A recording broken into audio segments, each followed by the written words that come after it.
のささやきの朗読や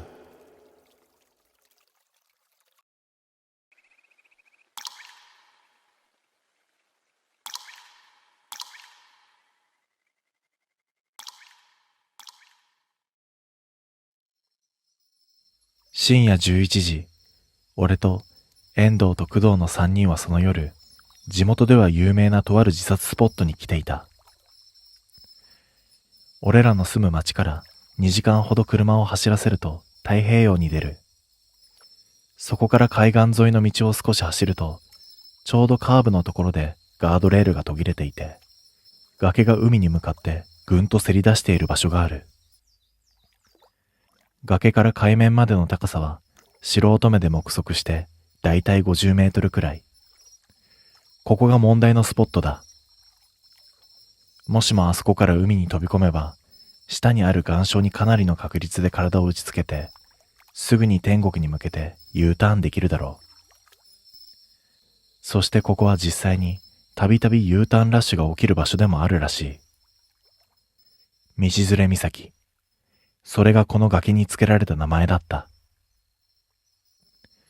俺らは近くのトイレと駐車場のある休憩箇所に車を止め、歩いてその場所へと向かった。そういやさ、なんでここって道連れ岬って言うんかな。俺は崖までのちょっとした上り坂を歩きながら、今日ここに俺と遠藤を連れてきた張本人である工藤に聞いてみた。知らね。工藤はそう言って、うははと笑う。遠藤はその隣であくびを噛み殺していた。まあでもな、噂だけどよ。ここに来るとなんか無性に死にたくなるらしいぜ。どういうこと？俺が聞いた話の一つにはさ、前に俺たちみたいに3人で、ここに見物しに来た奴らがいたらしいんだ。で、そいつらの中で、一人が突然変になって、崖から飛ぼうとしたんだとよ。で、それを止めようとしたもう一人も、巻き添え食らって落ちちまった。巻き込まれた奴はいい迷惑だな。遠藤が噛み殺し損ねたあくびと一緒に小さくつぶやいた。眠いのだろう。ちなみに、ここまで運転してくれたのは遠藤だ。そういうスポットに行くときはいつも、オカルトマニアの工藤が提案し、俺が賛同し、遠藤が足に使われるのだった。いや、実際いい迷惑どころじゃねえんだよな。実際死んだの、その止めに入ったやつ一人らしいんだ。はいと言ったのは俺だ。だってそれは理不尽と感じるしかない。飛ぼうとした人ではなくて、止めに入った人だけが死ぬなんて。詳しいことはそんな知らねえけどさ、多いらしいぜ。同じような事件。と俺。その同じような事件ってのは、どこまで同じような事件なんだ？興味が湧いたのか、遠藤が聞く。知らねえ。あんまり詳しく聞かなかったからな。お、そこだよ。話しているうちに俺らは、カーブのガードレールが途切れている箇所まで来ていた。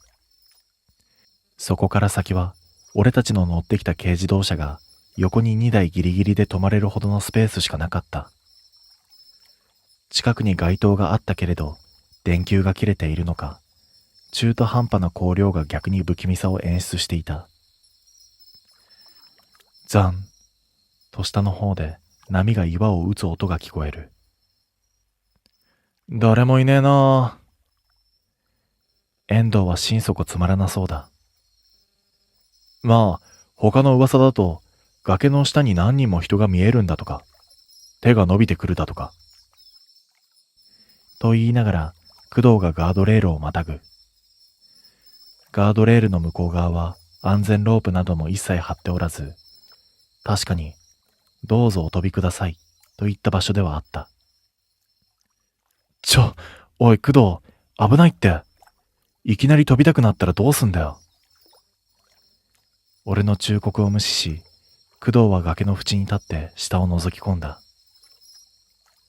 おー、すげえすげえ。この野郎め、そのまま落ちてしまえばいいのに。死にたくなったら一人で飛べよ。遠藤はそう言って、崖に背を向ける形でガードレールに腰掛け、車から持ってきたジュースの入ったペットボトルに口をつけた。俺はというと、どうしようかと迷った挙句、一応ガードレールを乗り越えて、何かあった時にすぐ動けるように待機しておく。しばらくして、じろじろと海を覗き込んでいた工藤が急に立ち上がった。なんもねえな。なあ、ところでお前らさ、今死にたくなったりしてるか？どんな質問だよ、と思いながらも、俺は別に、と首を横に振った。遠藤は工藤に背を向けたままで、死ぬほど帰りてー、と言った。工藤が自分の右手にしている腕時計で時間を確認する。でもよ、ここまで来て何も起こらないまま帰るってのもな。なあ、もうちょっと粘ってみようぜ。一人で粘っとけよ。冷たいこと言うなよ、遠藤。俺とお前の仲じゃんか。ほら、暇なら星でも見てろよ。死にたくなる。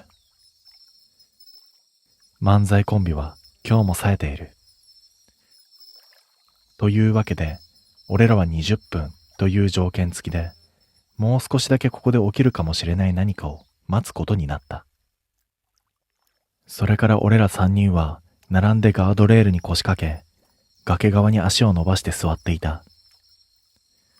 俺はボケーっと空を見上げ、遠藤は腕を組んで目をつむり、工藤はせわしなく周りを見回している。やべ、俺ちょっくらトイレ行ってくるわ。10分くらい経った時、工藤がそう言って立ち上がって、車を止めた休憩所に向かって歩いて行った。隣を見ると遠藤は、先ほどから目を閉じたまま、ピクリとも動かなかった。俺はまた空を見上げた。先ほど工藤が言っていた、この崖にまつわる話をふと思い出した。この崖に来ると、無性に死にたくなるというのは本当だろうか。今のところ自分の精神に変わりはない。道連れ岬って言うんだろ、ここ。実際隣から声がしたので、遠藤の声だと分かっていても、俺は驚いて実際腰が浮いた。何？いきなりどうしたん？いや、ちょっとな。近くにある街灯の光が遠藤の表情をわずかに照らす。遠藤は未だ目を開いていなかった。さっき工藤が言ってたろ？一人が飛ぼうとして、二人が落ちて、一人が死んで。なんかしっくりこなくてな。考えてたんだ。で、わかった？さあ、わからん。ただの尾ひれのついた噂話か。そもそも全部が超常現象の仕業っつうなら、俺が考えなくてもいいんだがな。そうだね。遠藤が何に引っかかっているのかわからなかったので、適当に返事をしておいた。遠藤はそれ以降何も言わなくなった。本当に眠ってしまったのかもしれない。しばらく経って、誰かの足音に俺は振り返った。工藤だ。工藤が坂の下からこちらに歩いてきていた。だいぶ長いトイレだったような気がする。俺は工藤が来たら、もうそろそろ帰ろう、と提案する気でいた。しかし歩いてくる遠藤の様子に、俺は、おや？と思った。工藤はふらふらとおぼつかない足取りだった。どことなく様子がおかしい。俺は立ち上がった。おーい、工藤、どうした？俺の声にも工藤は反応しない。うつむいて、左右に揺れながら歩いてくる。おい。工藤は俺らのそばまで来ると、黙ってガードレールをまたぎ、俺と遠藤の横を通り過ぎた。表情はうつろで、その目は前しか見ていない。三角定規の形をした崖の先端。そこから先は何もない。工藤は振り向かない。悪ふざけをしているのか、工藤の背中、崖の先に続く暗闇、海。何かがおかしい。その瞬間、体中から油汗が吹き出た。おい、工藤！俺は工藤を引き戻そうと手を伸ばした。けれど、工藤に近づこうとした俺の肩を誰かが強く掴んだ。振り返る。それは遠藤だった。やめろ。遠藤の声は普通だった。いや、でも工藤が。あれは工藤じゃない。え？遠藤の言葉に、俺は崖の先端に立ち、こちらに背を向けている人物を見つめた。今は後ろ姿だが、あれはどう見たって工藤だ。さっきまで一緒にいた工藤だ。今は何時だ？遠藤が俺に向かって言う。その額にも油汗が浮かんでいた。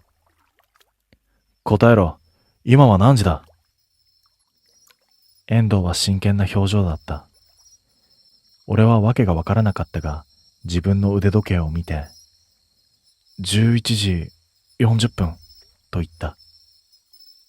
だろ？だったらあれは工藤じゃない。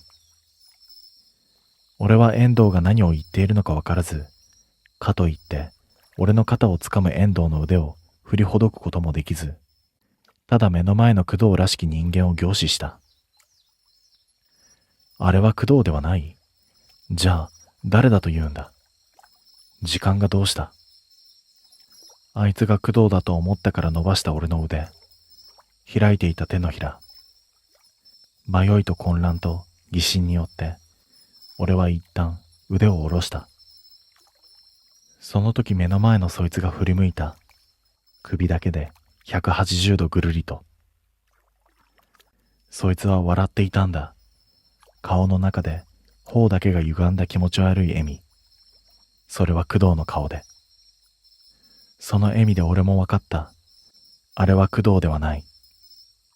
そいつは俺と遠藤に気持ちの悪い笑みを見せると、そのまま首だけ振り向いたままの姿勢で飛んだんだ。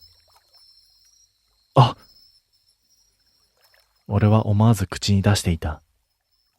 頬だけで笑いながら、そいつはあっという間に俺らの視界から消えた。何かが水面に落ちる音はしなかった。飛んだ。俺はしばらく唖然としていた。口も開きっぱなしだったと思う。突っ立ったままの俺の横を抜けて、遠藤が数十メートル下の海を覗き込んだ。何もいねえな。浮かんでも来ねえぞ。俺は何も返せなかった。遠藤はそんな俺の横をまた通り過ぎて、おい行くぞ。工藤は大丈夫だ。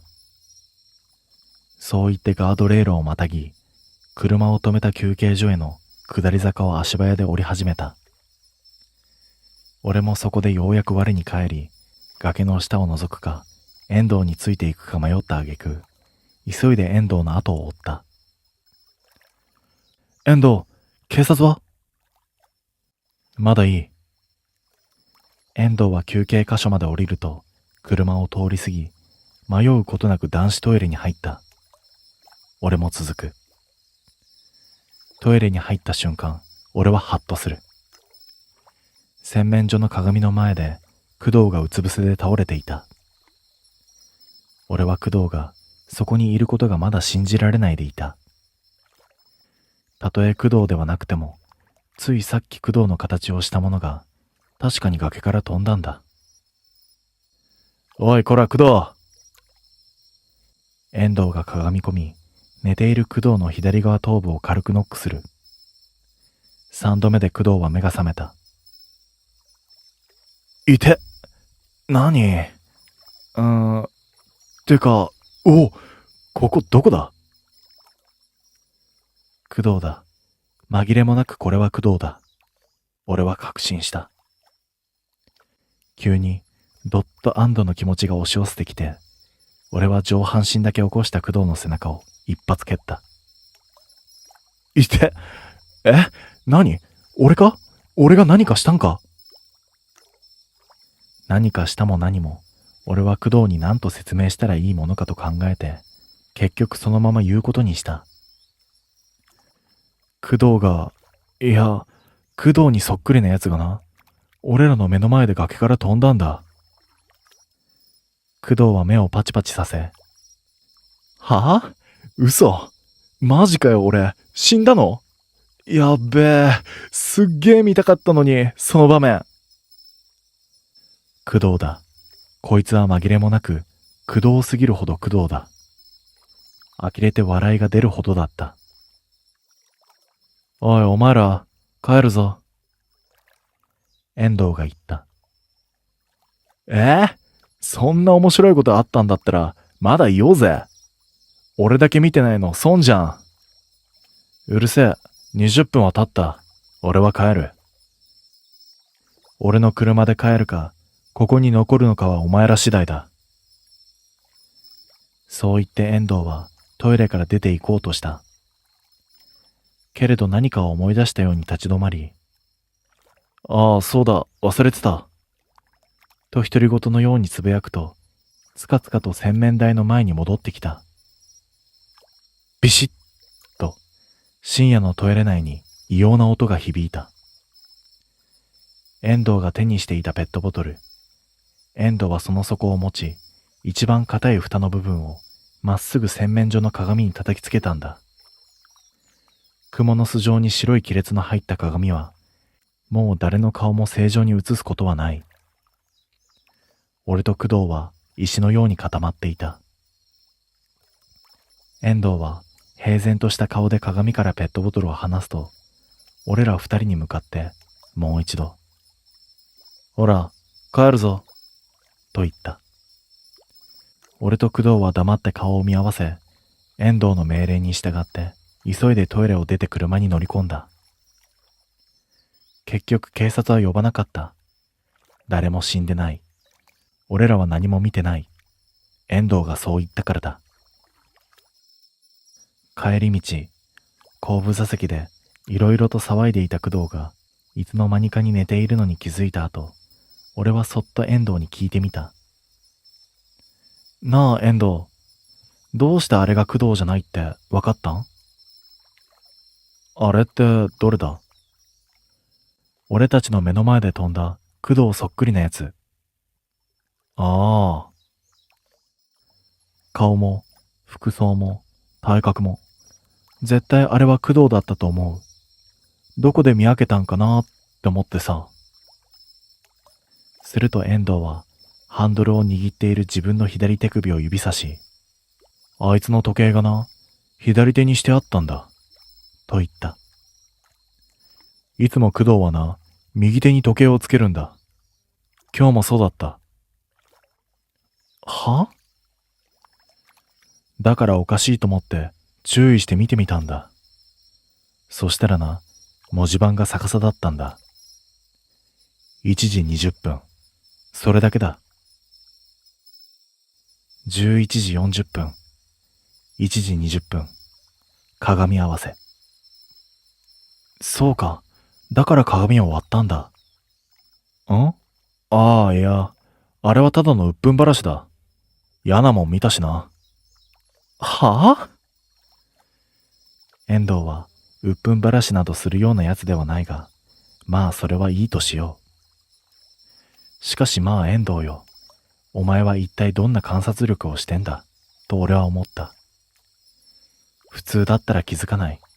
そんなところには目もいかない。絶対に。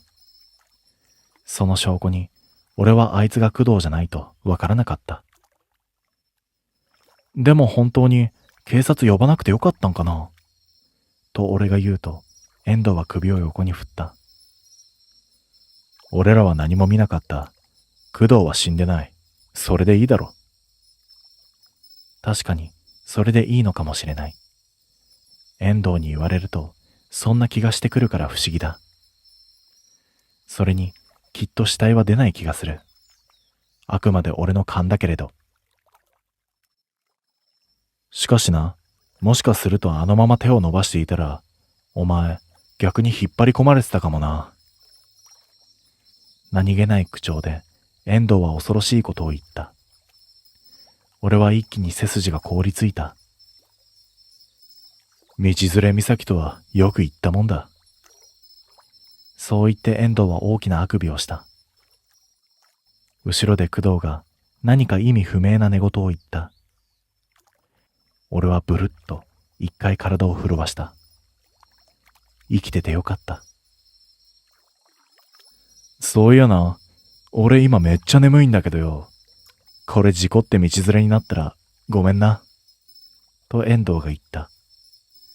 多分冗談だろうが、俺はうまく笑えなかった。遠藤の運転する車は俺らの住む町を目指して、深夜に人気のない道を少しばかり蛇行しながら走るのだった。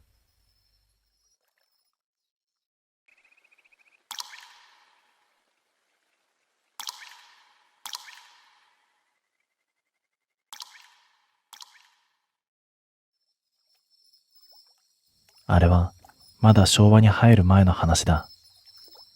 今みたいに道が整っているわけでもなく、山に入るというのはそれだけで一つ境を越えるようなものだった。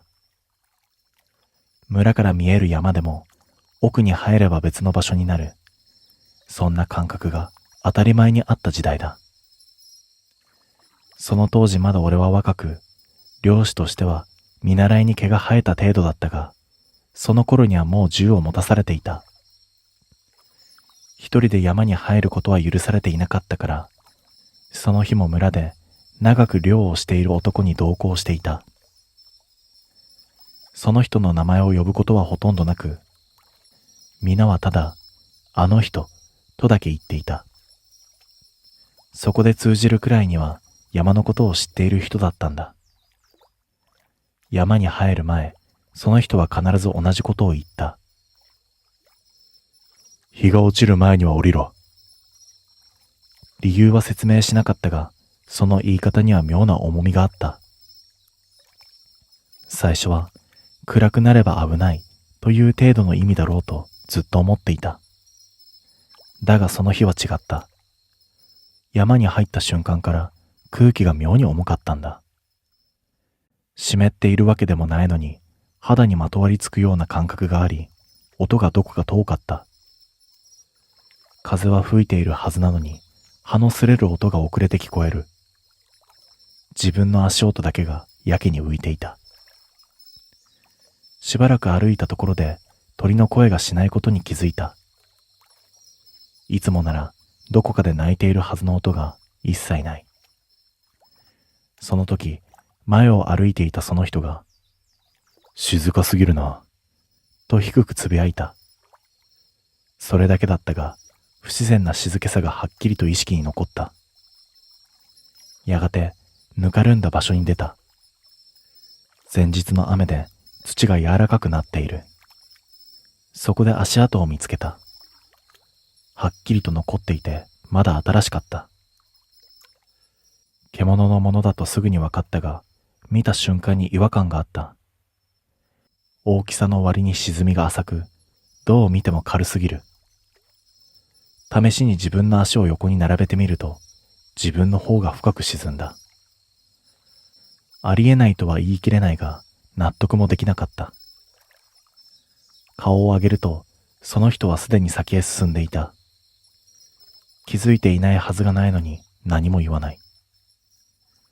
俺は結局何も聞けないまま後を追った。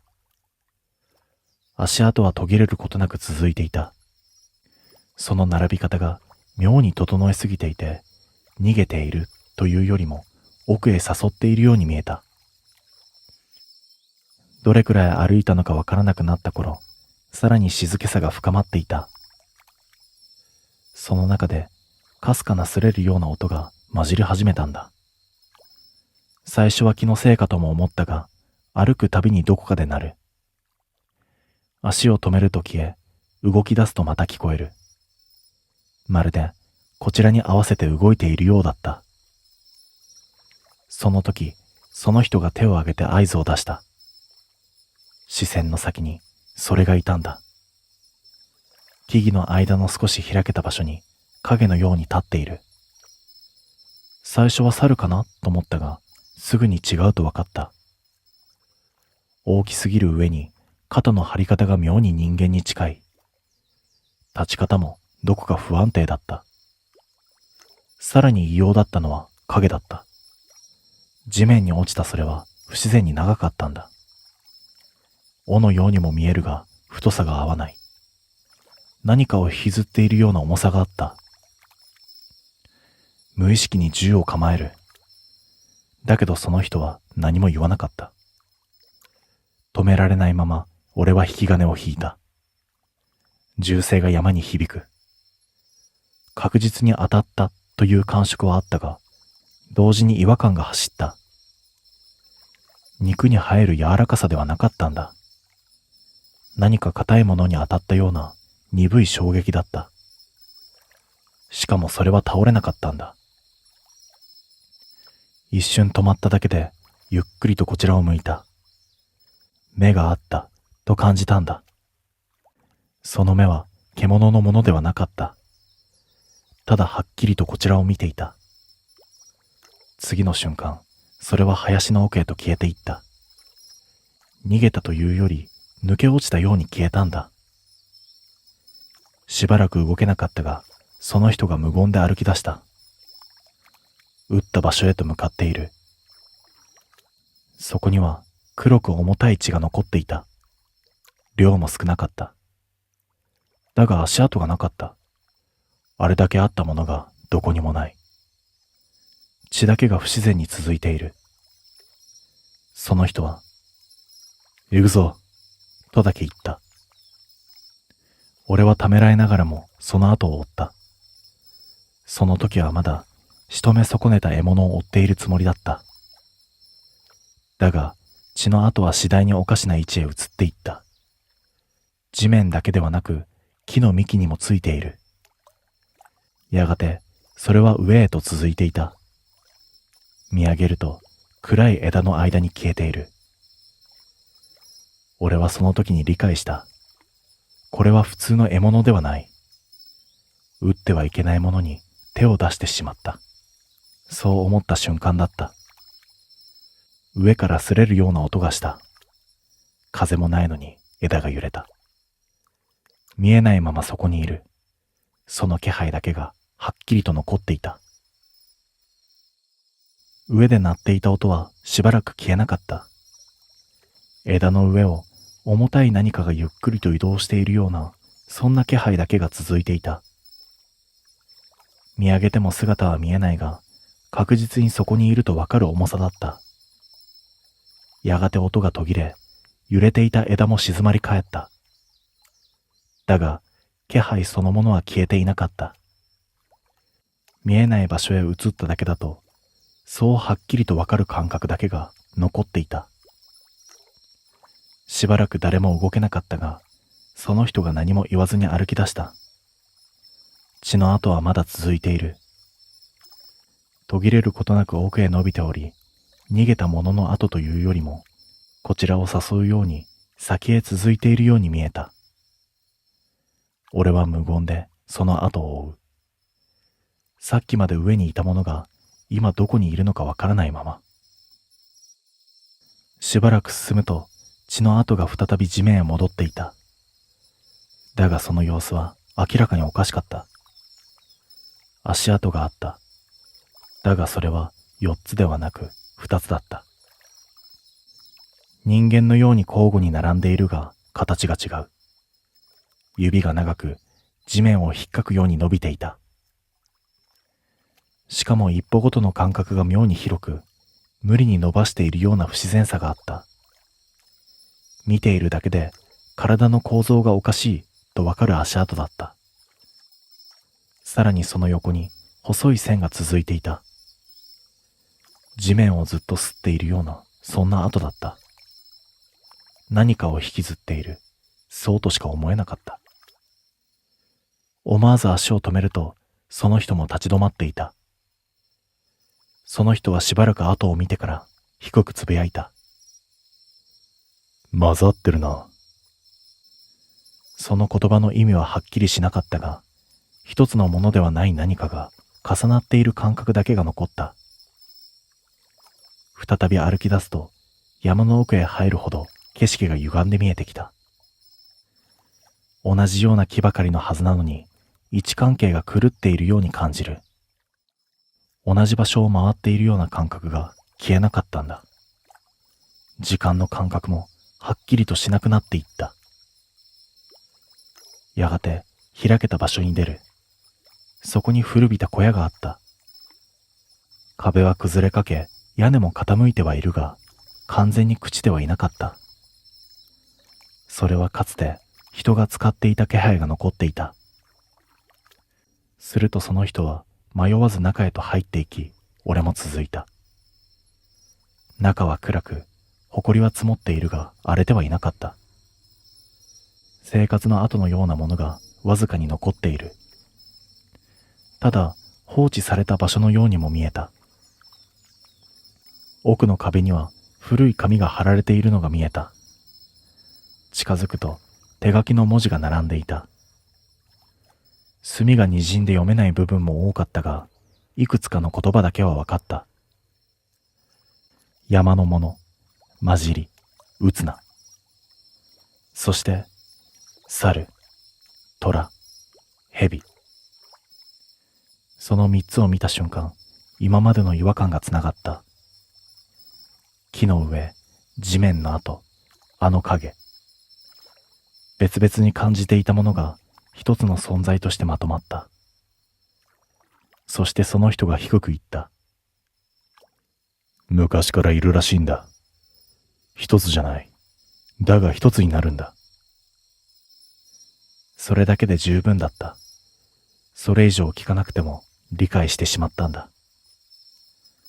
それはゆっくりとした足音だった。一歩ずつ確かめるように近づいてくる。間の長い不自然な歩き方だった。それはやがて小屋の前で止まった。息を潜めると音も止まる。次の瞬間、床の下から音がした。地面を擦るような重たい音だった。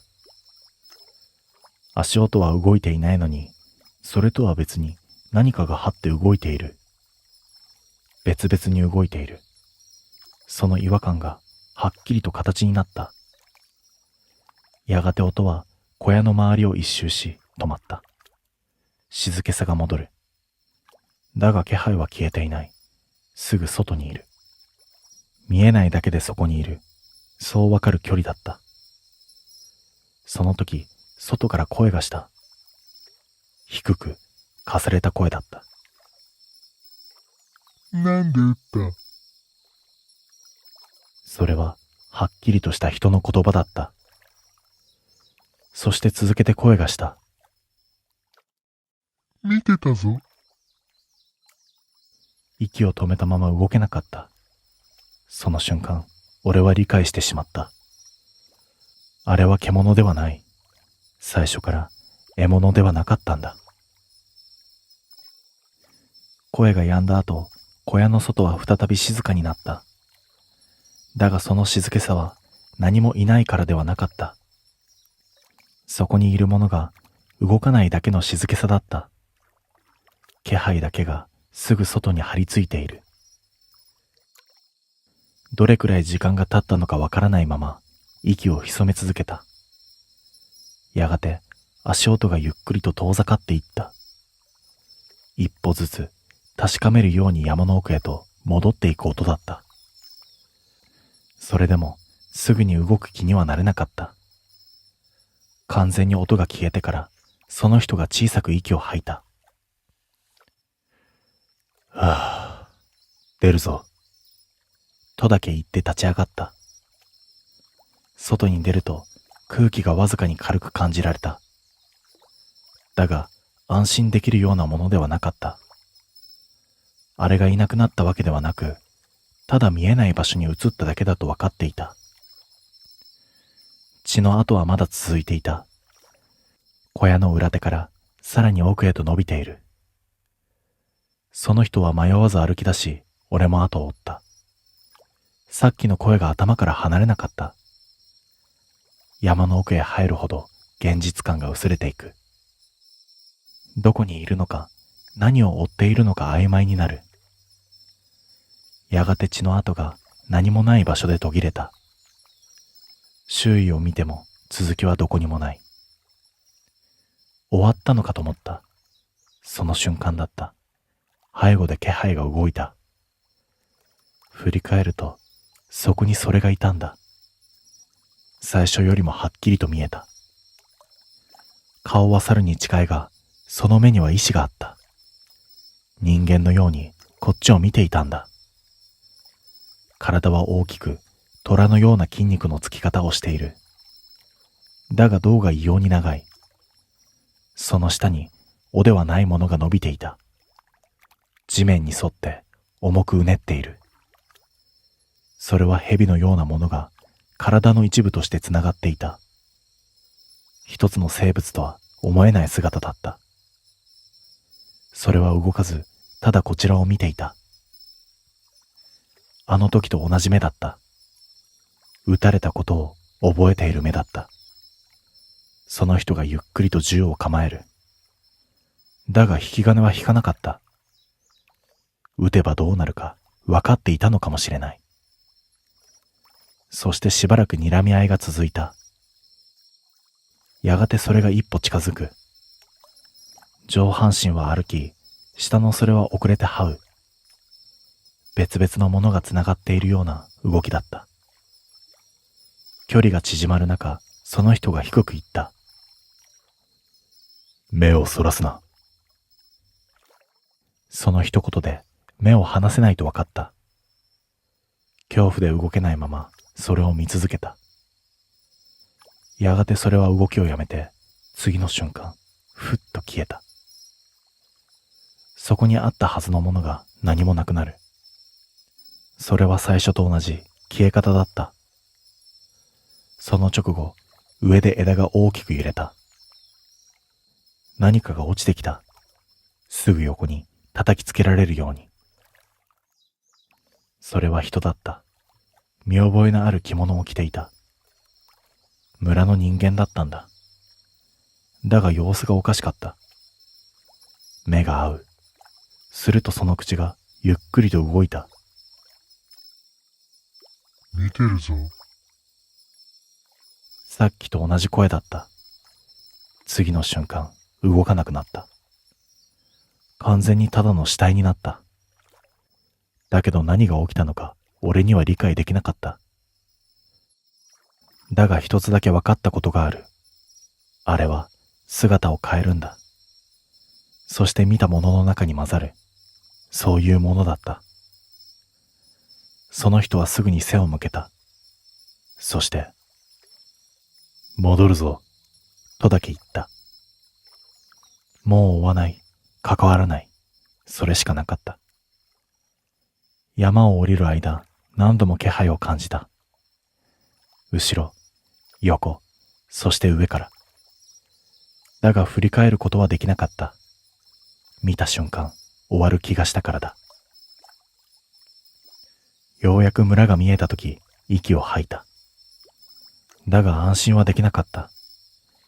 村の入り口で何人かがこちらを見ていた。その視線はどこかおかしかった。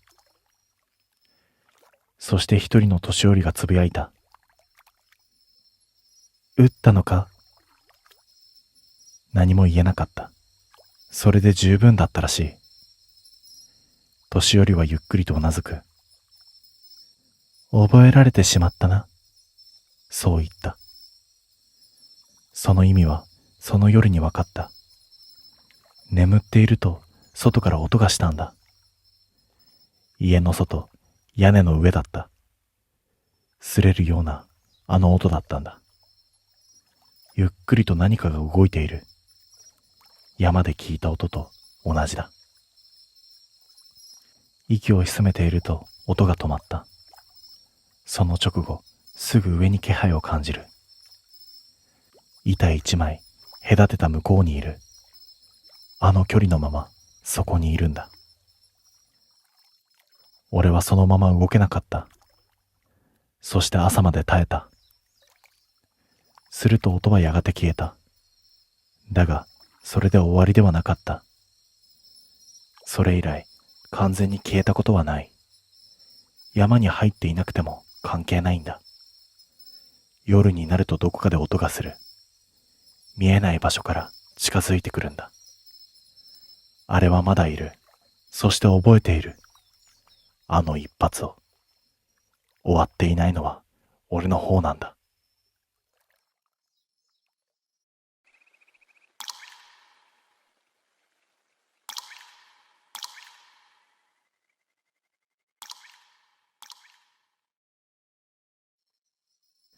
俺がそのマッチングアプリを入れたのはただの暇つぶしだった。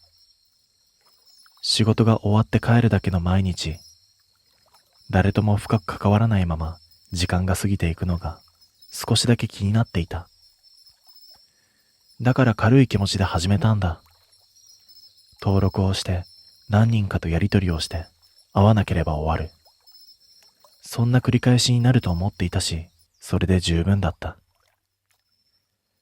最初の数日は本当にどうでもよかった。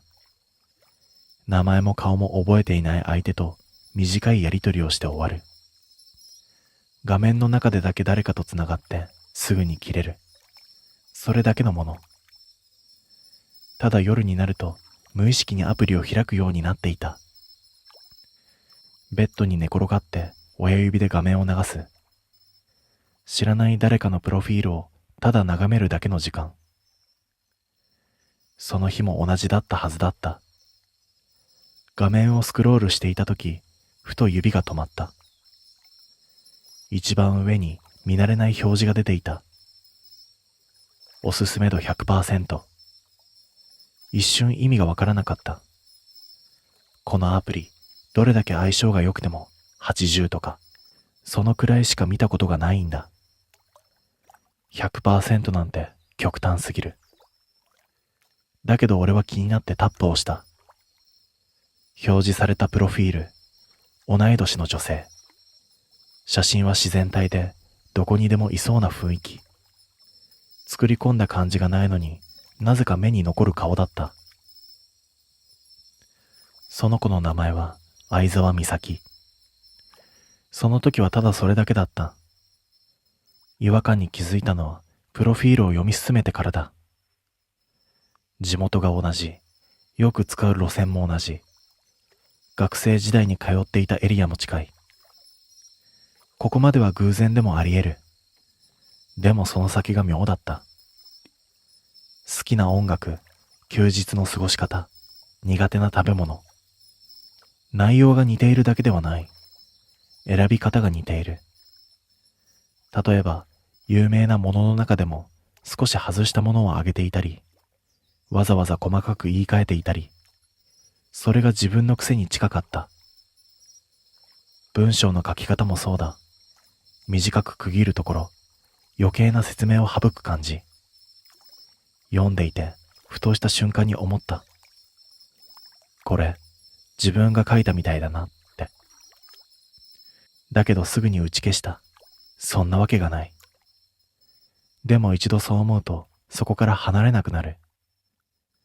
気味が悪いのに画面を閉じれなかった。むしろ、もっと確かめたくなったんだ。俺は気づいたら、いいねを押していた。理由はわからない。ただ見ているのをやめたくなかったんだ。そして数分後、通知が来た。マッチング成立。だけど早すぎると思った。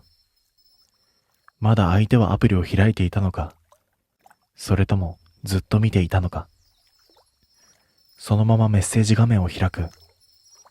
するとすでに一通届いていた。短い一文。やっと見つけた。それだけだった。だけど普通なら引っかかる言い方だと思う。でもその時の俺は、なぜかそれを自然に受け入れていたんだ。むしろ、どこか納得しているような感覚すらあった。少し迷って返信しようとした。でも何を書けばいいのかわからなかった。そして結局、俺はそのままアプリを閉じた。その日はそれで終わりだった。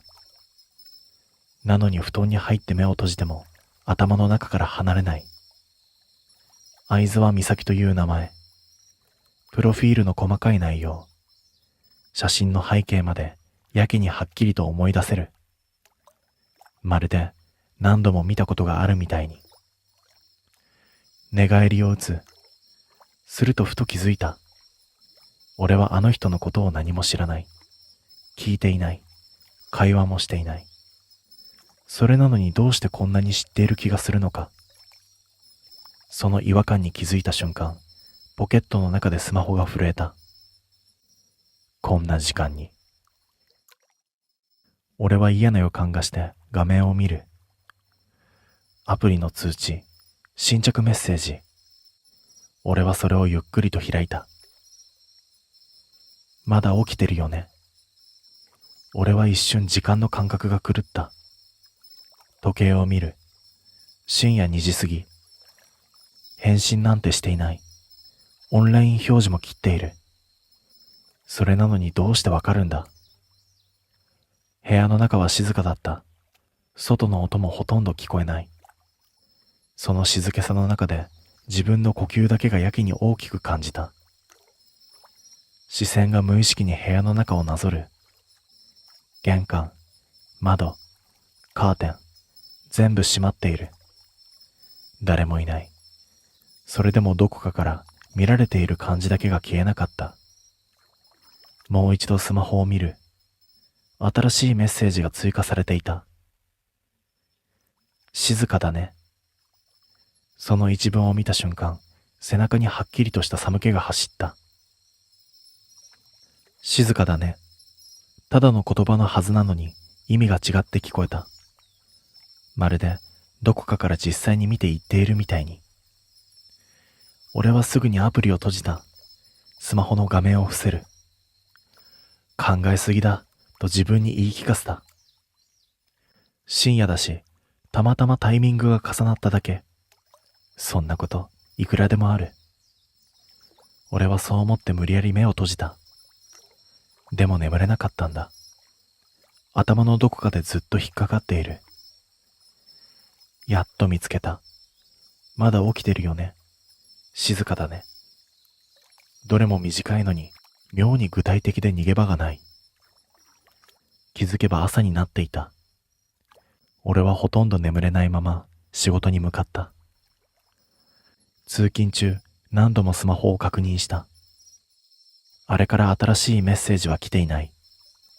それなのに安心できなかった。むしろ来ていないことの方が不気味だったんだ。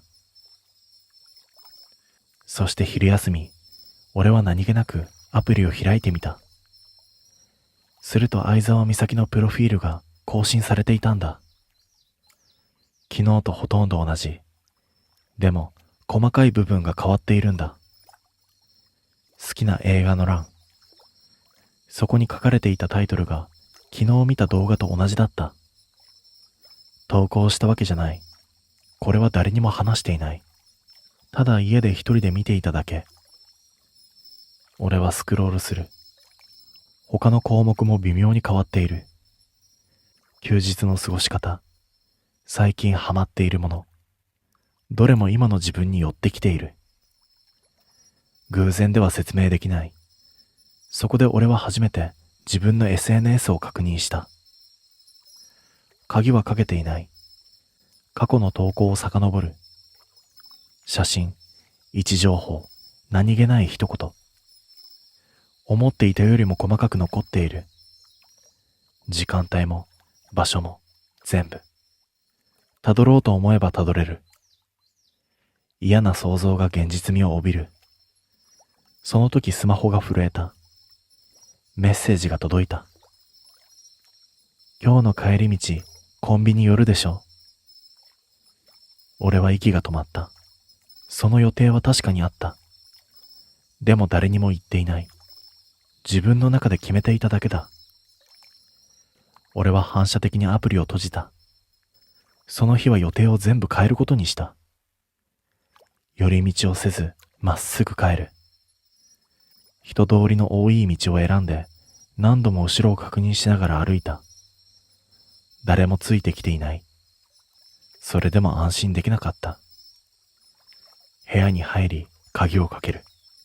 チェーンもかけた。そしてカーテンも閉める。一つ一つを確認して、ようやく息をついた。その時スマホが震えた。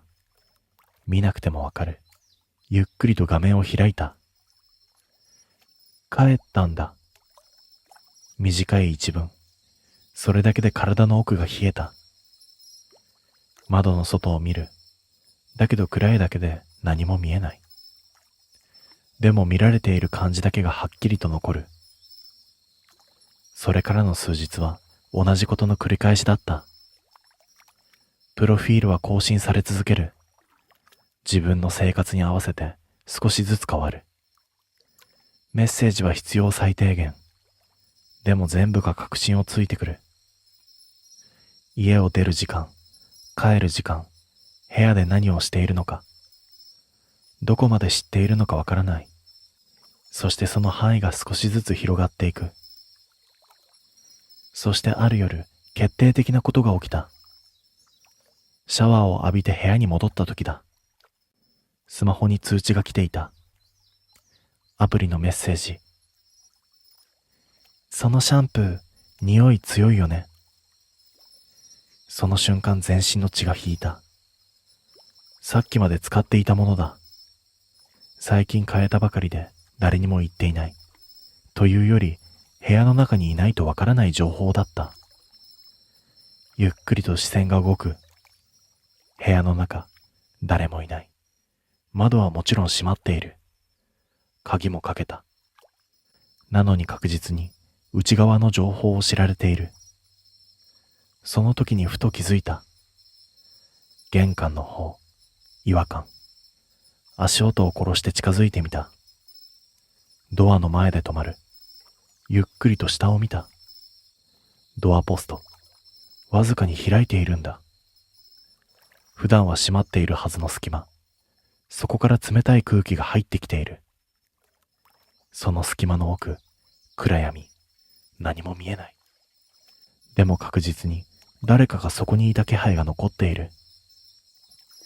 俺は後ずさった。心臓の音がうるさい。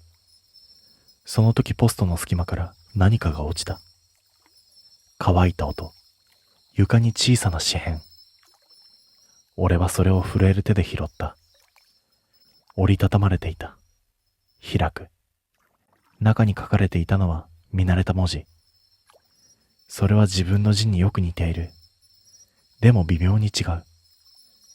そこに書かれていたのはたった一行。やっとここまでわかったね。その瞬間スマホが鳴った。通知。見なくてもわかる。だけど見てしまう。画面にはまた新しいメッセージ。次はちゃんと会おうか。その一文の意味を考えたとき、玄関の向こうで小さく何かが擦れる音がした。一度だけではない、ゆっくりと確かめるように、ドアの表面をなぞるような小さな音。呼吸が止まり、体が動かない。視線だけが玄関に固定される。もう一度音がする。今度は少しだけ強く。そこにいる。そう確信した瞬間、スマホが震えた。画面を見る。新しいメッセージ。そこにいるよ。喉がひりついた。分かっていることをわざわざ言葉にされる怖さ。逃げなきゃいけない。頭では分かっているのに足が動かなかった。その時ドアノブがゆっくりと下がった。音はしない。ただ確実に動いている。鍵はかけたはずだった。チェーンも。なのにわずかにドアが開いたんだ。ほんの数センチ。暗い隙間。そこから誰かが覗いているんだ。目だけが見えた。モニター越しではない生の視線。はっきりとこっちを見ている。一瞬時間が止まったように感じた。そのままゆっくりとドアが閉まる。カチッと小さな音。完全に閉じた。それは何もなかったみたいに。数秒遅れて体が動いた。一気に玄関へと走る。ドアに手をかける。もちろん鍵はかかっている。チェーンもそのまま。だけど俺に開ける勇気はなかった。その場に立ち尽くす。心臓の音だけがうるさい。その時またスマホが震えた。今の見たでしょ？指先が震える。続けてもう一通。ちゃんと現実であったね。その言葉ではっきりとした。これはただのネットのやりとりではない。もうとっくに現実に来ている。俺は後ずさる。距離を取りたいのに部屋は狭い。どこにも逃げ場なんてなかった。その時に気づいた。ベランダのカーテン。わずかに揺れているんだ。閉めたはずなのに。俺はゆっくりと近づき手を伸ばす。カーテンを開ける。誰もいない。そのはずだったんだ。でも手すりに何かが引っかかっている。長くて黒い髪の毛。風もないのにわずかに揺れている。その瞬間背後で音がした。振り返る。玄関の方。さっきまで閉まっていたはずのドアが今度ははっきりと開いていたんだ。音なんて聞こえなかった。そしてそこに立っている。相沢美咲。写真と同じ顔。でも画面越しではない分、細部まで分かった。服装も違う。もっと普通で現実的で、どこにでもいそうな格好。だからこそ余計に現実だった。その子はゆっくりと部屋に入ってくる。ドアを閉め、カチッと鍵の音。そいつは内側からかけたんだ。俺は完全に閉じ込められた。声も出ないし、体も動かない。ただ近づいてくるのを見ているしかなかった。数歩手前で止まった。距離はもうほとんどない。そこで初めてはっきりと顔を見た。笑っているわけではない。でもどこか満足そうだった。ね？合ってたでしょ？声は普通だった。落ち着いていて柔らかい。だから余計に異常だったんだ。好きなものも生活も全部。一歩近づく。全部調べたんだから。その言葉に現実が確定した。この女は偶然じゃない。全部意図的に作ってきたんだ。俺に合わせて、俺を調べて、俺に近づくために。その時スマホが震えた。画面を見るとアプリが開いている。そして新しい通知。おすすめ度 100%。表示されているのは相沢美咲。そしてその下に小さく追加された一文。距離0メートル。視線を上げるともう目の前にいた。手が伸びる。俺は逃げようとした。でも掴まれた。強くないのに外せない。ね、これでわかった？耳元で静かに言われた。ちゃんと 100% にした意味。言葉が頭の中に残る。理解してしまった。100% は相性なんかじゃなかったんだ。逃げられない距離まで詰めたって意味なんだ。その瞬間体の力が抜けた。抵抗する気力が消える。俺に最初から選択肢なんてなかったんだ。するとゆっくりとスマホの画面がまた変わった。新しい通知。おすすめ度 97% の相手が見つかりました。別の名前、知らない誰か。でもそのプロフィールの一部に見覚えのある言葉がある。それは自分が昔書いた文章、消したはずの投稿、誰にも見せていないはずの内容。だがそこにあるんだ。安心して。相沢美咲の声、すぐ近くで聞こえた。ちゃんと残してるから。意味がわからなかった。いや、わかりたくなかった。次の人にも必要でしょ？その一言で全部つながった。この女は一人で終わらない。俺の情報も生活も癖も全部次の誰かに使われる。同じように近づくために、同じように 100% にするために。スマホの画面には新しい相手のプロフィールが表示されたまま、そのおすすめ度がゆっくりと上がっていく。97%、98%、99%。その横で相沢美咲が静かに笑った。ね、すぐだよ。100% になった瞬間、画面が軽く震えた。それからどれくらい経ったのかわからない。気づいたとき、部屋は元通りだった。ドアは閉まっている。鍵もかかっている。誰もいない。スマホだけが手の中にある。画面にはあのアプリ。何も変わっていないように見える。ただ一つだけ通知が残っていた。マッチングしました。相手の名前は知らないものだった。でもプロフィールを開いた瞬間、はっきりと分かった。その中に自分の生活が混ざっている。俺はアプリを閉じる。アンインストールしようとしたんだ。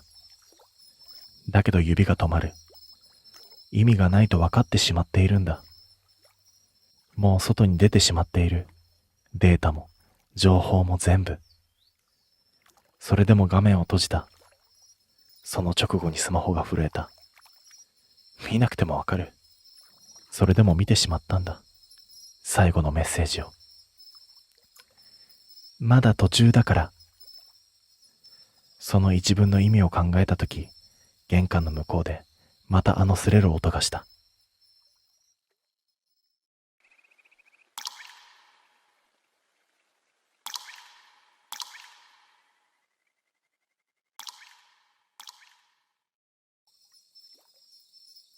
あの日、俺たちは4人で山を越えていた。夜通しの釣り帰り。眠気をごまかすために国道を外れ、人気のない峠道を走っていた。時刻は午前1時を過ぎていたと思う。街灯はなく、ヘッドライトの明かりだけが頼りだった。その時、前方にぽつりと光が見えた。遠くに浮かぶような、そんな明かり。近づくと、それはドライブインだった。看板には、レストとだけ書かれていた。こんな山奥に店があるとは思わなかった。だが、中は明るく、窓から漏れる光の中に、テーブルと椅子が整然と並んでいるのが見えた。ちょうどいいじゃん。休もうぜ。誰かがそう言って車を止めた。店の中は暖かかった。BGM が流れ、厨房の奥から油の匂いが漂ってくる。カウンターには老夫婦らしき二人が立っていた。無言で静かに頭を下げる。俺たちは席に着き、それぞれが適当にメニューを指さした。誰も喋らなかった。ただ妙に心地よい眠気のような空気が流れていた。料理はすぐに出てきた。ハンバーグ、ナポリタン、味噌ラーメン。湯気が立ち、まるで出来たてのように熱い。だが味は驚くほど普通だった。いや、普通すぎたんだ。一口ごとに懐かしい気分がこみ上げてくる。ふと周りを見渡すと、他の客はいなかった。広い店内に俺たち4人だけ。それなのに奥の方から笑い声がかすかに聞こえてきたんだ。なあ、今聞こえたか？誰も返事をしなかった。それどころか仲間の一人はスプーンを持ったまま動かなくなっていた。その視線の先、厨房の奥の扉がゆっくりと開いた。そこに立っていたのは店主と全く同じ顔の誰かだった。誰も声を出さなかった。厨房の奥にいたもう一人の店主はこっちを見て動かない。その店主の目は黒い穴のように沈んでいた。やがて老夫婦が同時に頭を下げた。その瞬間 BGM が止まった。空気が凍りついたように重くなった。誰かが椅子を倒し、我に返ったように立ち上がった。俺たちは会計もせず店を飛び出した。外の空気が妙に冷たく、山の向こうからかすかに鳥の声が聞こえていた。ドアを閉めた瞬間、後ろのガラス窓に映った店内は真っ暗だった。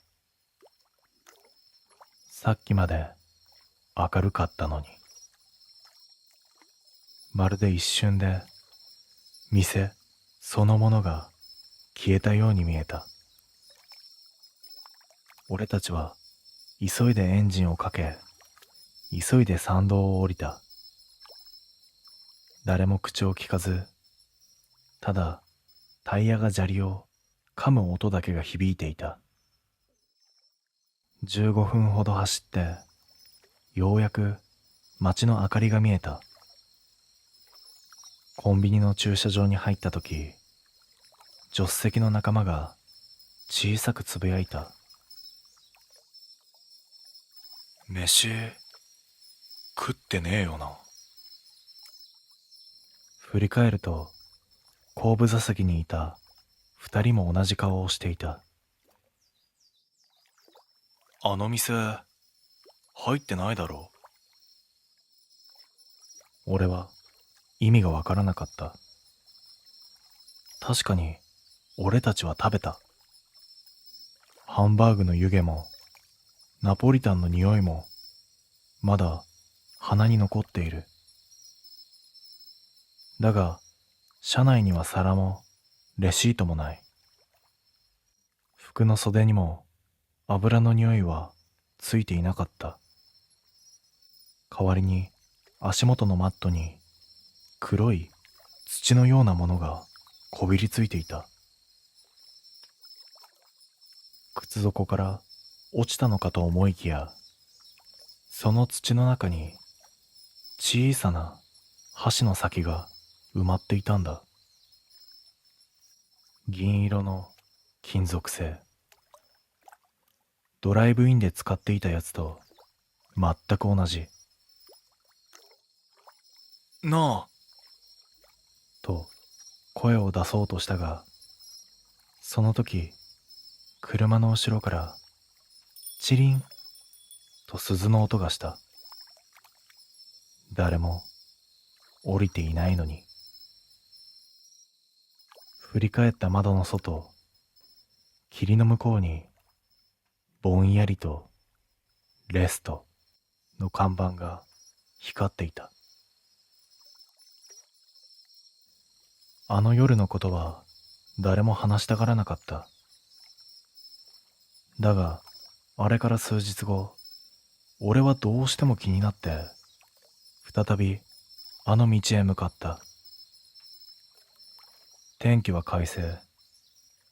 昼間の峠道は穏やかで、夜の不気味さなんてみじんもない。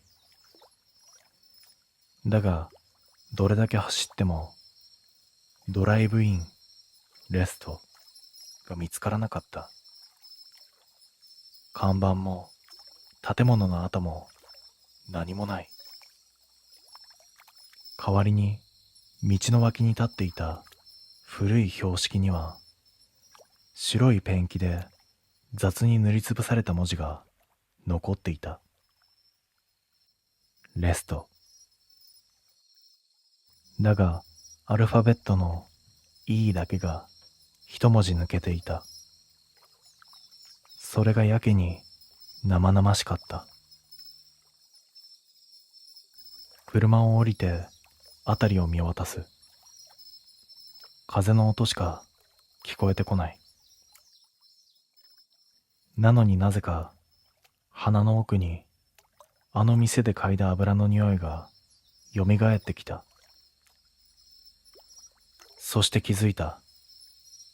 助手席にコンビニの袋を置いたはずなのに、そこに誰かの手がかかっていた。青白く骨張った手。指が俺の方へとゆっくりと動いた。俺は反射的に顔を向けた。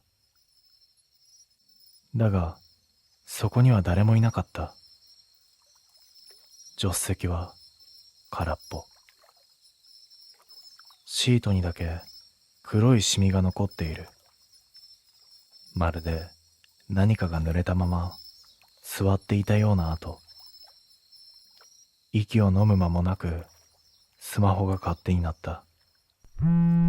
画面には見知らぬ番号。通話を切ろうとしたが、耳に当てた瞬間、聞こえた。ごちそうさま。その声は、あの店の店主の声だった。慌ててスマホを落とした拍子に、カーナビの画面が切り替わった。そこに表示された現在地は、ありえない場所。ドライブイン、レスト。そこに赤い点が点滅していた。そしてその下の時刻表示がゆっくりと変わっていく。2時14分、2時15分、2時16分。俺たちがあの店を出た2時17分で止まった。時計の針は今も動かない。それだけが俺が戻ってこれた証拠だと信じている。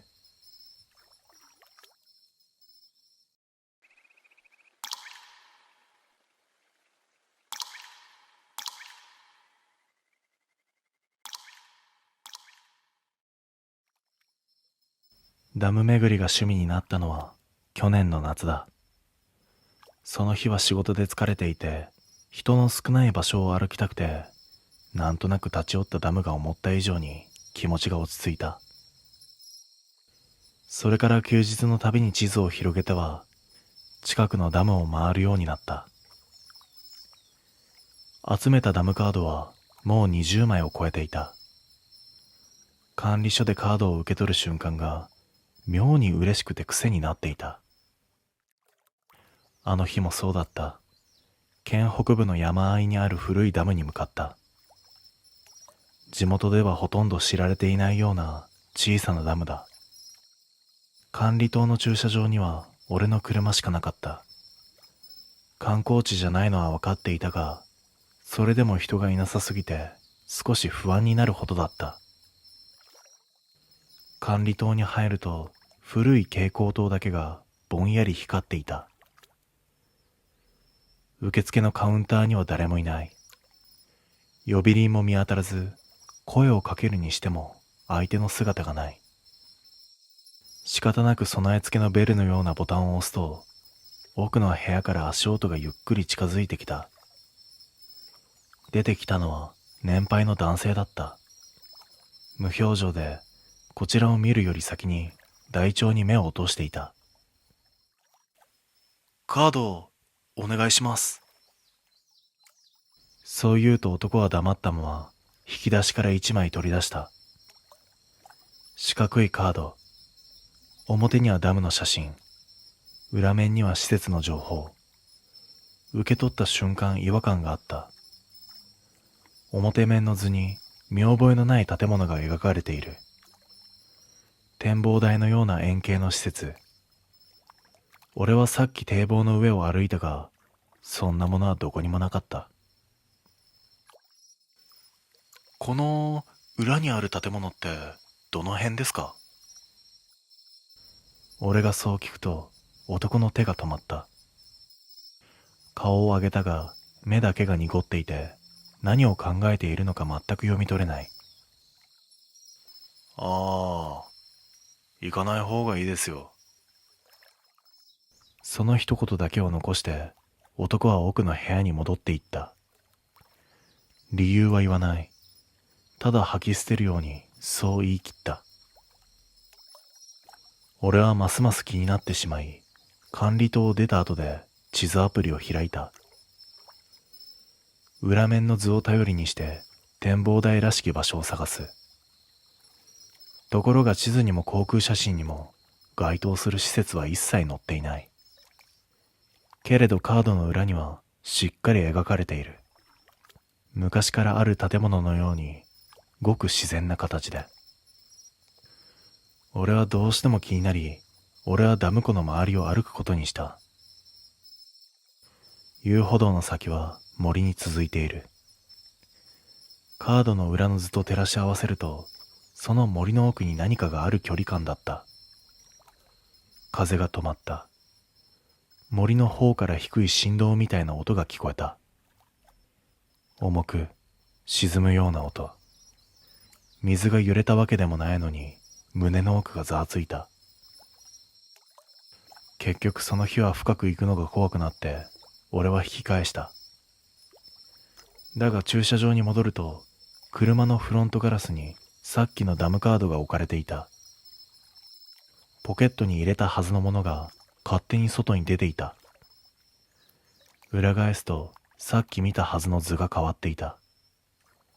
展望台の位置が少しだけ俺の方に近づいていた。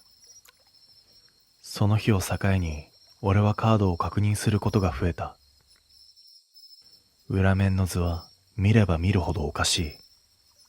最初よりも確実に展望側へ寄っている。位置だけじゃない。小さく描かれた影のような点が少しずつ数を増やしていた。最初は見間違いかと思った。けれど朝と夜で図を比べると確実に変化していた。気味が悪かった。ただ同時に誰かに呼ばれているような感覚もあった。管理棟の男の言葉が頭から離れない。行かない方がいいですよ。行くつもりなんてなかった。だが図が変わり続けるせいで逆に目が離せなくなった。3日後の夜、仕事から帰りカードを確認した瞬間、背中に冷たい汗が流れた。展望台の記号はもう森の中ではなかった。堤防の端、柵のすぐそばに重なるように描かれていた。ありえない。そんな建物は存在しない。それなのにカードの中では確実に近づいてきている。俺は怖くなってカードを机の引き出しにしまった。しかしその夜、眠りに落ちる直前に枕元で髪が擦れる音がした。目を開けるとカードが枕の横に立てかけられていた。ありえない。引き出しも閉めたままにしている。震える手で裏返した。展望台の記号はもう柵の外ではなかった。堤防の上に重なる位置にあった。そして小さな黒い点が一つだけ堤防の端に立っていた。その点はまるで人の影のようだった。気が動転しカードを床に落とした。だが目を離せない。影がこちらを向いて立っているようにしか見えてならないんだ。翌朝カードはまた勝手に移動していた。今度は玄関の土間に置かれていた。裏面には新しい線が追加されていて、堤防から管理棟まで続く一本道、そしてその線上に人影の点が二つ、まるで歩いてくるように並んでいた。その日の夜、俺は決意した。もう逃げられない。図が示している場所に行かなければ、点は家の前まで来てしまう気がした。俺は車に乗り込んで、あのダムへ向かった。途中、カードを助手席に置いておいたんだが、ふと視線を向けると、裏面の図がまた変わっていた。影が堤防の真ん中に三つ並んでいたんだ。一つは展望台、もう一つは堤防の中央、最後の一つは堤防の上、俺の立つ位置そのもの。胸が締め付けられる。それでももう止まれなかった。ダムの入り口に近づいたとき、車内で髪がひっくり返る音がした。気づけばカードが裏返っていて、影の数が増えていた。4つ。その4つ目は、車の中に立っている位置に描かれていた。ダムに着いたのは夜の8時過ぎだった。駐車場の街灯は1本だけ灯っていて、その下だけが円のように明るい。他は暗く、堤防の先は真っ暗の空とそのままつながっていた。助手席のカードをそっと裏返す。影は4つ。そのうちの1つが運転席の真横にある位置に描かれていた。息を止めたままゆっくりと周囲を見た。車内には俺しかいない。だけど背もたれ越しに誰かが立っている気配だけがはっきりとあった。俺は逃げたかった。エンジンをかけ直して帰りたい。なのにカードの裏に書かれた堤防の線を見てしまうと、そこへ行かなければ終わらない気がした。ゆっくり車を降り、堤防へ向かう。足音が一つ増えている気がした。俺の歩幅とは違う短いリズム。背中についてきている気配。堤防の中心に立つ。カードの影が示していた場所。湖面は風もないのに細かく震えていた。まるで何かが水の下で動いているみたいに。カードを取り出して裏返す。影は5つに増えていた。その5つ目は俺のすぐ後ろで覗き込む位置を示していた。堤防の上、俺の頭のすぐ真後ろ。動けないし振り返れなかった。その時耳元で髪が擦れる音がした。風もないのにカードが指先から離れた。ひらひらと落ち、堤防の端で止まる。カードの裏にはさらに更新された図が描かれていた。影が一列になって並んでいる。そしてその先に新しい小さな四角。展望台の記号。実在しないはずの建物。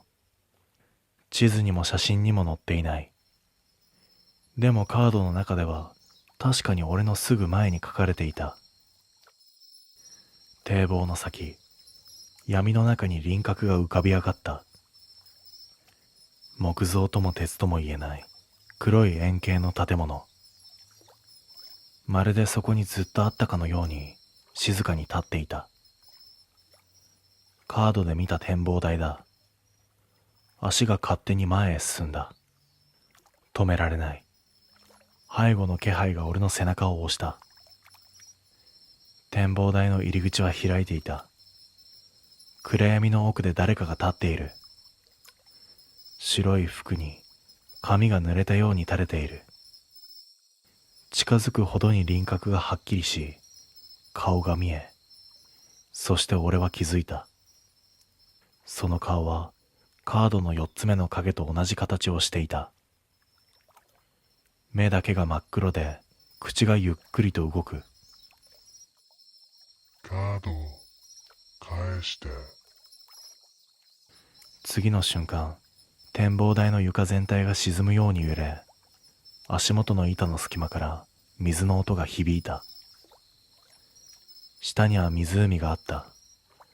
展望台は湖に浮かんだまま静かに揺れていた。なのに床の下から何本もの指が板を押していた。板が外れ、黒い穴が開いた。中から濡れた腕が伸び、俺の足首を掴んだ。返して。返すまで離れない。その声と同時に堤防の街灯が全部消えた。次に気づいたとき、俺は自分の部屋にいた。濡れた床にカードが1枚だけ落ちていた。裏面を見ると影は一つだけ。俺の部屋の位置に描かれていた。展望台の記号は消えていて、代わりに床の端に小さく文字が増えていた。返すまで。まだ終わっていなかった。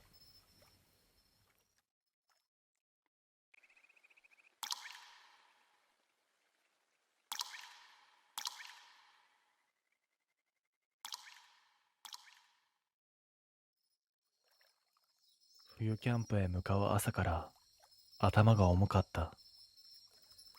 ズキズキするほどではないが、奥の方に鈍い圧がかかっている感じがする。寝不足だろうと思った。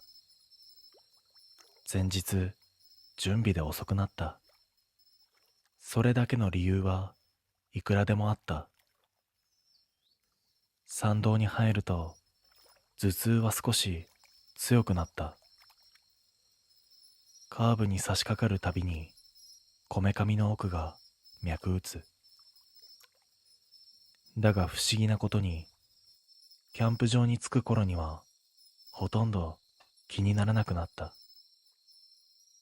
頭が妙に軽い。澄み切った空気のせいか、視界まで鮮明だった。設営中、何度か後頭部に視線を感じた。振り返っても誰もいない。林の奥が必要以上に静かなだけだ。夕方、焚き火に火を入れる。炎を見ていると頭の中が空っぽになるんだ。朝まであったはずのあの重さは完全に消えていた。むしろ気味が悪いほどだ。普段なら残る疲れも痛みもない。考えが妙にまとまりすぎている。その時、ふと気づいた。頭の中に音がない。風の音も薪のはぜる音も聞こえている。だがそれらが頭の内側に響いてこないんだ。外側だけで完結している。違和感を覚えたが、痛みがないことの方の安心感の方が勝った。この時はまだ治ったと思っていた。何を代わりに置いてきてしまったのか考えもしなかった。夜になっても頭は驚くほど冴えていた。寒さで思考が鈍ることもなく、焚き火の火を見つめながら細かいことまで考えられる。普段なら頭痛が出る前触れがある。目の奥が熱くなったり、光が刺さったりする。だがそれが一切なかった。代わりにあるのは異様な静けさだった。頭の内側が空洞になったような、そんな感覚。薪を足す音、火がはぜる瞬間。それらを聞いているはずなのに、どこか頭を通らずに処理されている感じがする。夜中、トイレに行くためにヘッドライトをつけて林の方へ向かった。光の輪の外側がやけに黒い。その時頭の奥で軽く何かが締まる感覚があった。痛みではない。圧迫でもない。ただ、収まったという感覚。同時に頭の軽さが極端になった。思考が早い。記憶が鮮明すぎる。不安よりも妙な安心感の方が勝ってしまった。まるで長年抱えていた不調が正しい位置に戻ったかのようだった。俺はテントに戻り、寝袋に入る。眠りは深かった。夢も見ない。目が覚めたとき、時間の感覚が少しだけおかしかった。スマホを見ると、思っていたよりずっと長く寝ている。それでも頭は痛くない。違和感もない。完璧すぎた。そのこと自体が不安になるほどだった。キャンプ場を出る直前、管理棟の前でなんとなく掲示板を見た。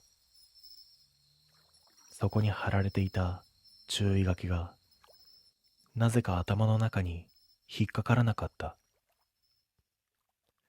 文字は読めている。意味もわかる。だが内容が記憶に残らないんだ。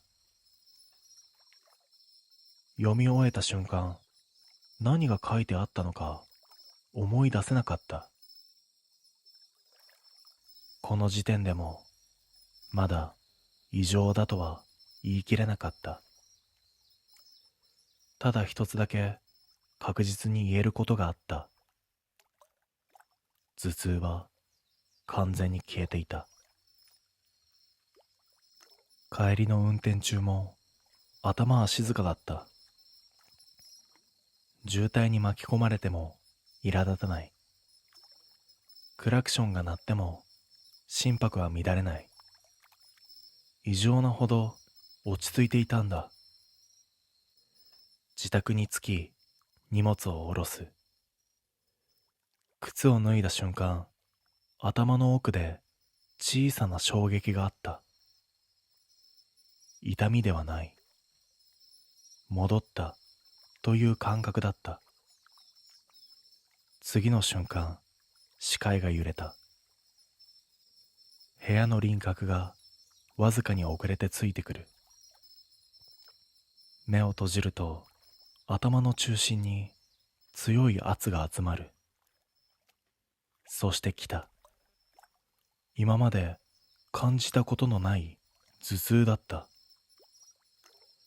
ズキズキでもガンガンでもない。内側から均等に締め上げられるような、そんな痛み。俺は耐えきれずに床に座り込む。その拍子に頭の中に映像が流れ込んできた。焚き火の火、林の暗がり、そして夜中に感じた締まる感覚。あれは治ったんじゃなかった。収められていただけだった。病院に行った。CT も MRI も取った。だが異常はないと言われた。医師は言った。慢性的な頭痛ですね。原因は特定できません。薬を飲んでも痛みは引かない。むしろ寒い日や静かな場所に行くと強くなった。ある日、ふと気づいた。頭痛が強くなる瞬間には共通点がある。音が少ない時だ。雪の日、深夜、人の気配が消える場所。あのキャンプ場と同じ条件だった。試しに耳を塞いでみた。その瞬間、頭の奥で何かが動こうとする感覚がした。慌てて耳を開く。テレビをつけた。そして雑音を流した。すると少しだけ楽になる。わかった。あの場所で自分の頭は静かになる役割を持たされたんだ。だから静けさが訪れるたびに中の何かが正しい位置に戻ろうとするんだ。俺はもうキャンプには行けない。山にも近づけない。静寂が痛みになる体になってしまったからだ。今でも頭の奥が締め付けられる夜がある。その度に思い出す。焚き火の前で頭の中から音が消えた。あの感覚を。あれは開いた合図だったのだと。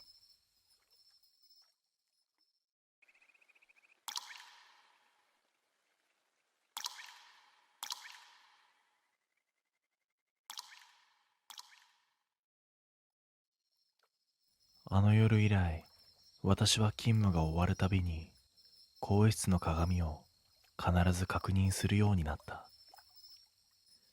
それまでは夜勤明けはただ早く帰りたいだけだった。衣服を脱ぎ、私服に着替え、外の空気を吸う。それだけで仕事は終わったと思えていた。あの日も夜勤自体は特別なことはなかった。急変もなくナースコールも少なめ。少し疲れはしたが穏やかな夜だったはずだった。更衣室に入り白衣のボタンに手をかけたとき違和感を覚えた。ボタンが外れなかった。引っかかっているわけでもない。糸が絡んでいるわけでもない。ただ指がうまく動かないんだ。もう一度意識をしてボタンを外そうとした。それでも感覚が鈍くなっていて、まるで自分の手ではないみたいだった。鏡を見ると顔色が妙に悪い。夜勤明けだからと、そう自分に言い聞かせた。だが鏡の中の白衣はなぜか私の体に妙に馴染みすぎているようにそう見えたんだ。布が体の輪郭に沿って張り付くような嫌な感覚。私はその時早く着替えなければ、そう思ってしまった。理由はわからない。ただこのまま白衣を着ていると何かが起こる気がしたんだ。ボタンを外すのを諦め、白衣を上から脱ごうとした。だが肩で止まる。無理に引っ張ると布が肌に吸い付くように重くなった。更衣室には私一人のはずだった。それなのに背後で誰かが立った気配がした。鏡越しに白い影が揺れる。振り向かなかった。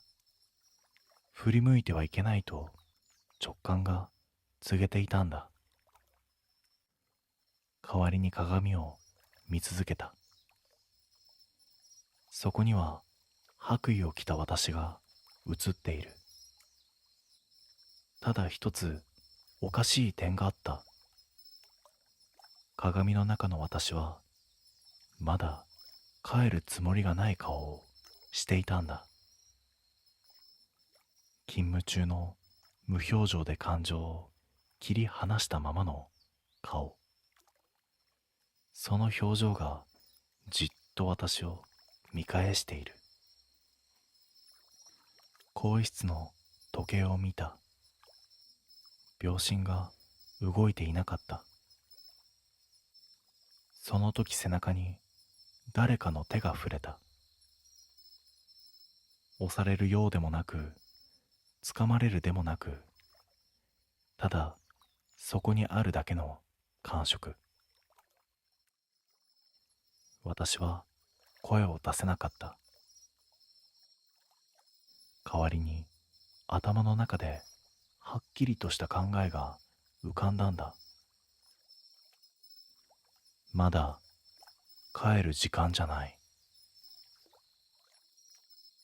気がついたとき、私はナースステーションに立っていた。白衣を着たまま。私服に着替えた記憶はどこにもなかった。周囲を見ると、病棟は夜のままだった。消灯後の静けさ。勤務終了の時間はとっくに過ぎているはずなのに。その時、先輩が不思議そうな顔で声をかけてきた。どうしたの？もう一回夜勤に入るの？その言葉で背中が冷えた。私はもう終わりました。そう言おうとした。だが、喉が動かなかった。代わりに体が自然と動く。巡回ルートへ向かい、病室の前で立ち止まる。手は勝手にドアへと伸びていた。その瞬間、先輩が私の腕を強く掴んだ。次の瞬間、視界が白く弾け、気がつくと私は更衣室に倒れていた。白衣は床に脱ぎ捨てられていた。それ以来私は夜勤明けに必ず私服に着替えられているかを確認する。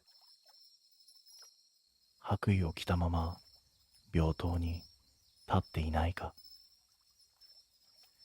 なぜならこの病院には帰らずに働き続けている看護師がいると皆が知っているからだ。そして白衣を脱ぎ損ねた人間は区別がつかなくなる。どちらが今も勤務中なのか。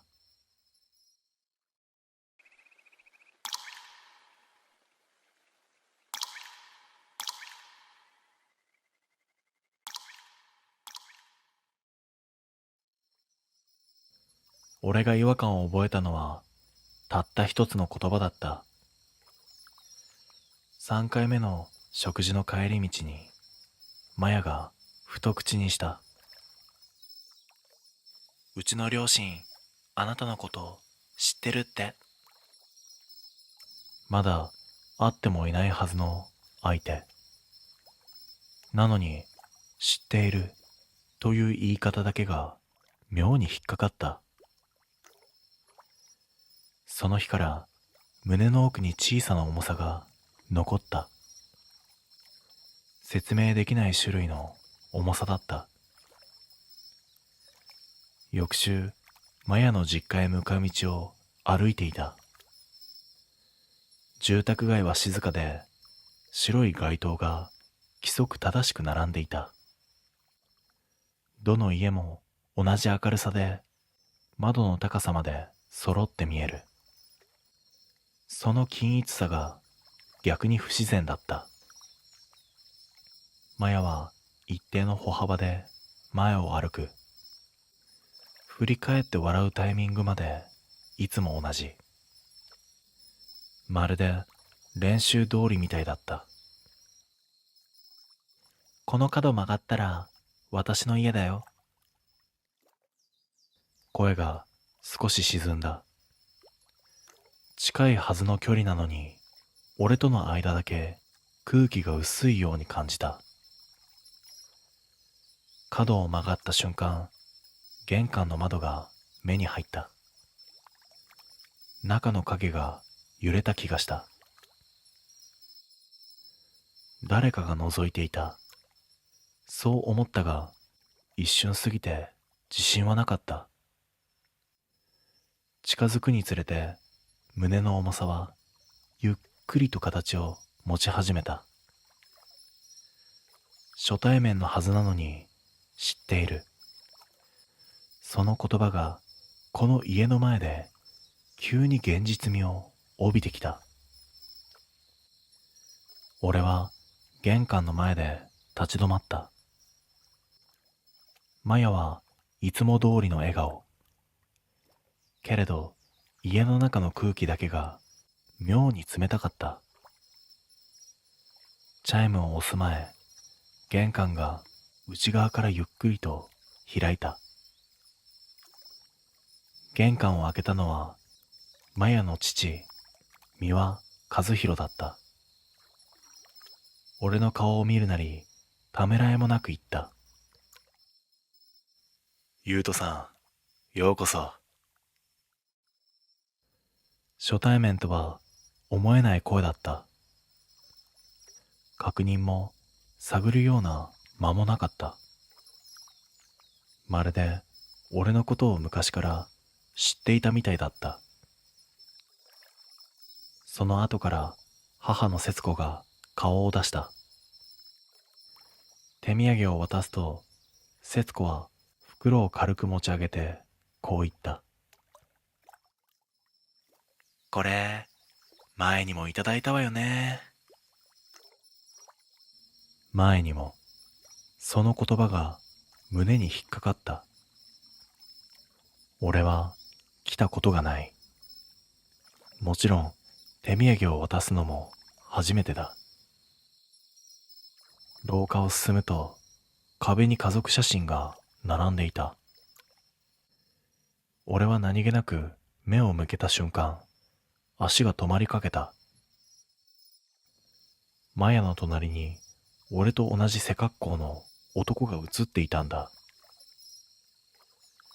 顔だけが白く光って潰れている。だが、肩の角度や体の傾きは、俺自身の姿勢と似ていたんだ。節子は写真を横目にもせず、こう言った。懐かしい写真でしょ？懐かしい？俺は一度も見たことがない。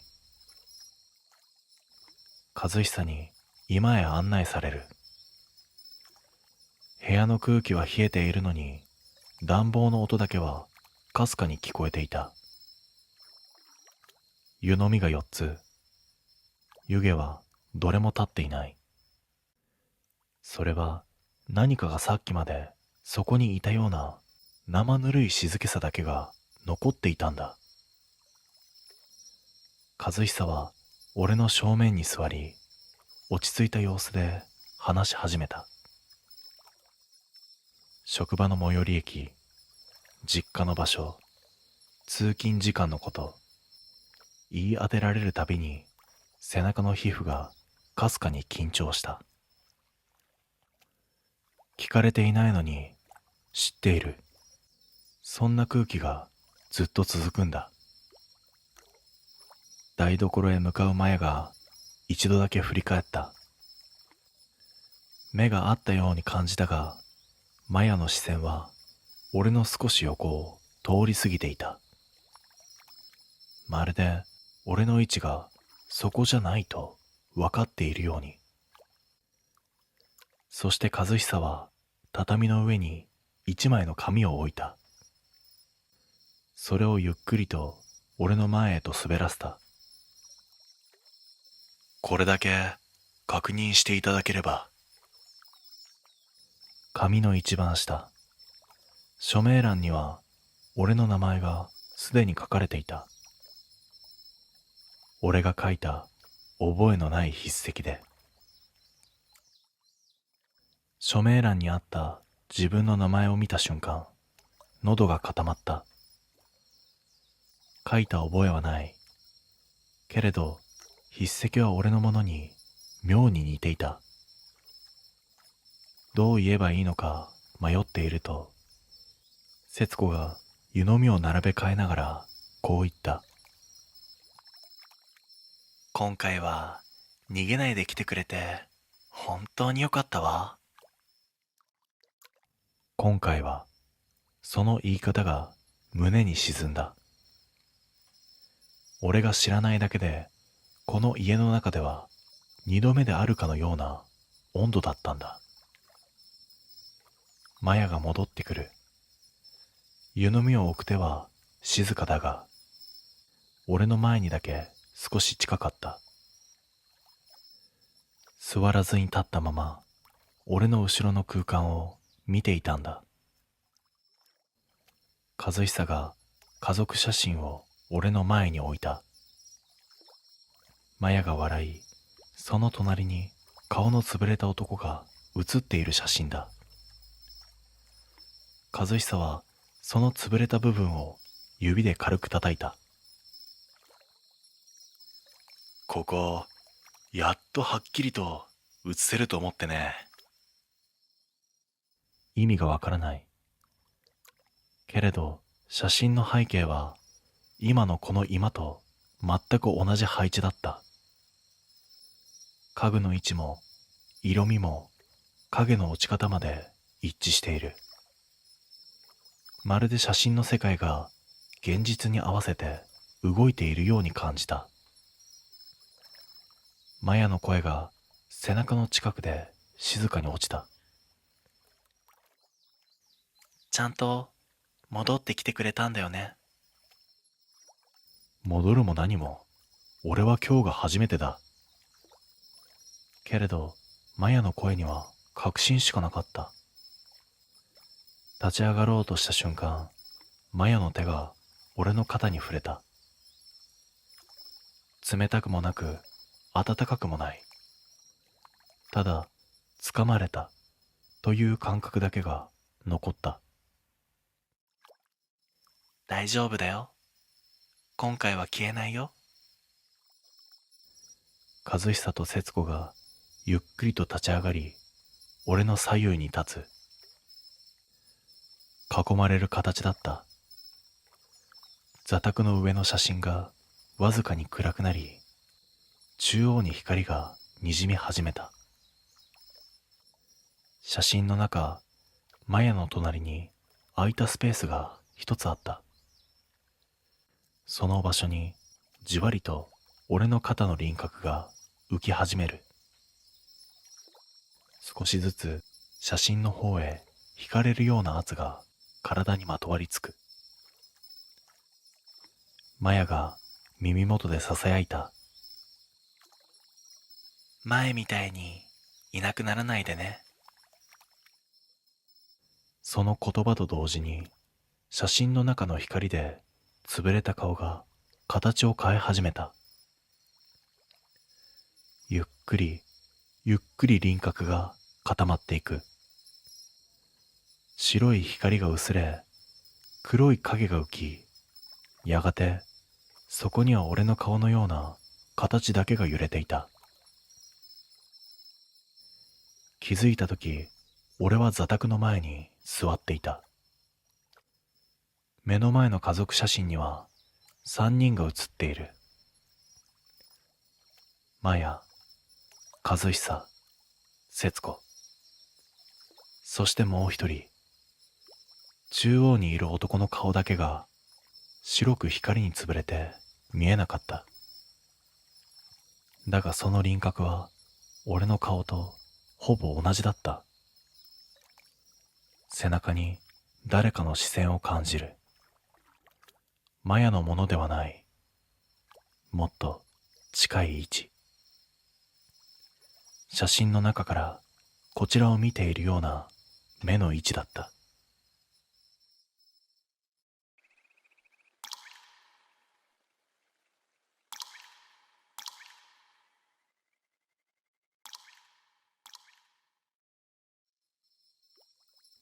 この話は何かを見たとか、その場で怖い目にあったとか、そういう話ではない。帰ってから少しずつ分かってきた話なんだ。今でも玄関のドアを閉めるたびに一瞬だけ本当に閉め切れたのかを確認してしまう。あの夜もただのドライブだった。仕事帰り遠回りをして帰ろうと思っただけだ。山道を抜ける途中、古いドライブインが見えた。営業しているようには見えなかったが、建物の中だけぼんやりと明かりが残っていた。入る気はなかった。本当にただ通り過ぎただけなんだ。車内からちらっと建物を見て、そのまま走り去った。止まってもいない。それなのに家に着いてからおかしなことに気づいた。玄関で靴を脱いだとき、靴の底がやけに汚れていた。山道を走っただけだ。車から一歩も降りてはいない。なのに土と草が靴の裏にこびりついていた。俺は不思議に思いながらも風呂に入り、その日は寝た。異変がはっきりと形になったのは翌朝だった。朝、目が覚めてすぐ玄関の方が気になった。理由はわからない。ただ確認しないといけないと思った。靴箱を開けると、昨日脱いだ靴の向きが揃え直されていた。俺はそんな几帳面な性格ではない。疲れていたし、確かに脱ぎっぱなしだった。靴底を見ると汚れは落ちていなかった。乾いた土と細い草が絡みついていた。その日の昼、車を使おうとしてもう一つおかしな点に気づいた。助手席の足元に白い紙が落ちていた。レシートだった。でも見覚えのないレシート。時間は昨夜、俺が家に着いた後の時刻。品名の欄には料理名ではなく数字が一つだけ印字されていた。金額はきっちりと支払い済み。頭の中に昨日見たドライブインが浮かんだ。だが止まってもいないし入ってもいない。そう思い込んでいた場所。俺は気味が悪くなり、その日は早めに帰宅をした。玄関を開けた瞬間、違和感がはっきりした。家の中に誰かがいた気配が残っていたんだ。空気が少しだけよそよそしかった。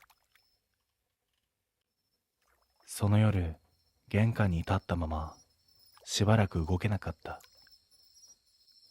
靴箱の下に見覚えのない影があった。靴一足分、余計な影だ。俺はゆっくりと数を数えた。靴は自分の分しかない。